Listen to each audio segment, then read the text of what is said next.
Mock ড্রিলটা হচ্ছে কিছু মহড়া এবং শারীরিক ব্যায়াম যেগুলোর মাধ্যমে যে কোনো সময় আপনি সুস্থভাবে প্রতিরক্ষা, যদি কোনো রকম অ্যাটাক হয়, কোনো রকমভাবে দেখছেন যে সামনে কোনো ডেঞ্জার আসছে, সেখান বিপদ থেকে আপনাকে মুক্ত করা যেতে পারে।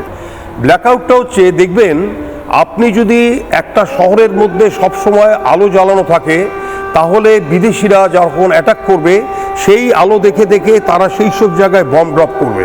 আপনি যদি একটা সুনির্দিষ্টভাবে ব্ল্যাকআউট করে দিতে পারেন কন্ট্রোলে বলে, এটা সামরিক বিভাগের কন্ট্রোলে থাকে, কন্ট্রোলে বলে যদি ব্ল্যাকআউট করে দিতে পারেন, তাহলে কিন্তু ওরা খুঁজে পাবে না যে কোনটা ইম্পর্টেন্ট জায়গা, কোনখানে আমরা ফেলবো বোম, কোনখানে কি করব।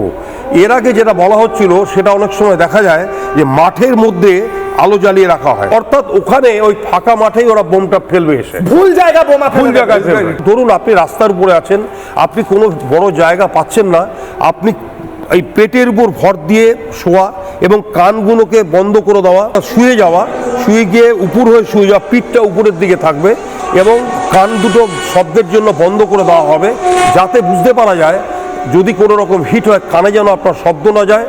এবং যদি স্প্লিন্টার্স হয়, স্প্লিন্টার্সগুলো মোটামুটি 3/4 অ্যাঙ্গেলে যখন বেরোবে, সেগুলো আপনার মাথা কিংবা বডির মধ্যে যেন না বিঁধতে পারে। এইটার হচ্ছে কারণ।